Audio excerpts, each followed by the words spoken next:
Méditation de la communauté des disciples du Christ vivant en ce mardi de la première semaine du temps ordinaire, année liturgique A.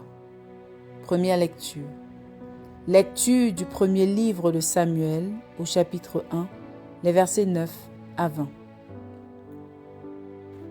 En ces jours-là, Anne se leva, après qu'ils eurent mangé et bu à Silo.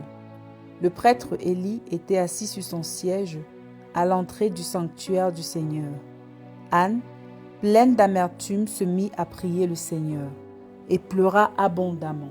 Elle fit un vœu en disant : « Seigneur de l'univers, si tu veux bien regarder l'humiliation de ta servante, te souvenir de moi, ne pas m'oublier et me donner un fils, je le donnerai au Seigneur pour toute sa vie, et le rasoir ne passera pas sur sa tête. » Tandis qu'elle prolongeait sa prière devant le Seigneur, Élie observait sa bouche.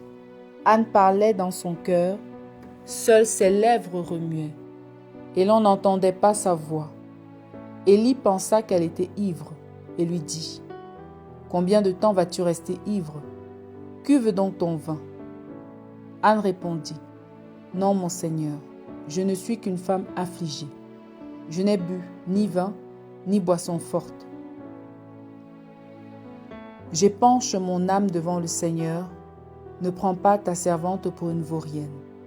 C'est l'excès de mon chagrin et de mon dépit qui m'a fait prier aussi longtemps. » Élie lui dit : « Va en paix, et que le Dieu d'Israël t'accorde ce que tu lui as demandé. » Anne dit alors : « Que ta servante trouve grâce devant toi. » Elle s'en alla, elle se mit à manger, et son visage n'était plus le même. Le lendemain, Elkana et les siens se levèrent de bon matin. Après s'être prosternés devant le Seigneur, ils s'en retournèrent chez eux à Rama. Elkana s'unit à Anne sa femme, et le Seigneur se souvint d'elle. Anne conçut, et, le temps venu, elle enfanta un fils.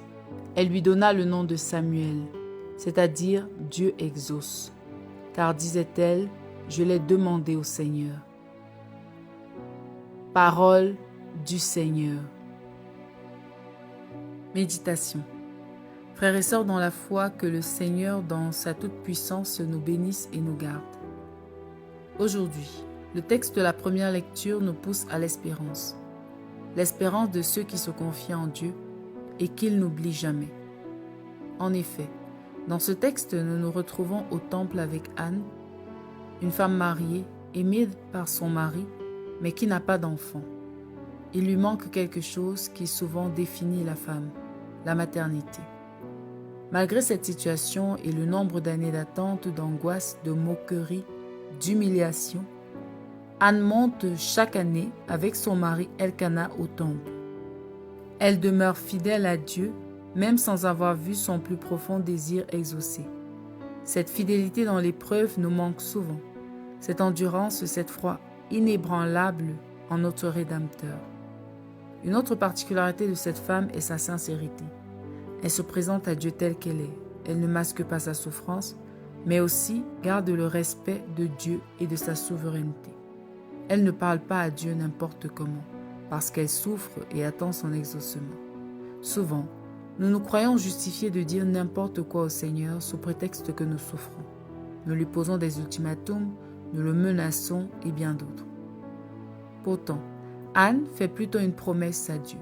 Elle s'abaisse, elle lui propose de lui donner quelque chose en retour, de lui consacrer cet enfant s'il le lui accorde. Nous aussi, sommes-nous capables de faire des promesses au Seigneur, des promesses que nous respecterons coûte que vaille, comme Anne ? Le Seigneur a vu le cœur de Anne et en son temps il l'a exaucé. Anne n'a pas accouché n'importe quel enfant, mais un fils qui a été un grand prophète pour le peuple d'Israël.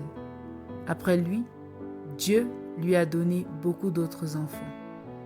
Les promesses de Dieu arrivent toujours à temps voulu, selon sa grande sagesse et ses plans. Tout ce que nous devons faire, c'est rester fidèles et attendre. Revenons donc en nous-mêmes. Comment réagissons-nous lorsqu'une promesse de Dieu semble tarder ? Quelle est notre attitude dans la prière? Demeurons-nous dans le respect, l'amour et la crainte de Dieu, ou très souvent nous dépassons les limites? Prions. Seigneur, accorde-nous la grâce de savoir attendre tes exaucements. Donne-nous la patience de Sainte Anne et la force de tenir malgré ton silence apparent. Intercession. Nous te prions, Seigneur, pour toutes les femmes qui ont des difficultés à avoir des enfants. Accorde-leur la grâce de la fertilité et de devenir mère. Maman Marie, prie pour nous. Exercice spirituel. Prions aujourd'hui pour une femme, un couple dans notre entourage qui n'a pas d'enfant et qui souhaite en avoir. Loué soit Jésus-Christ à jamais.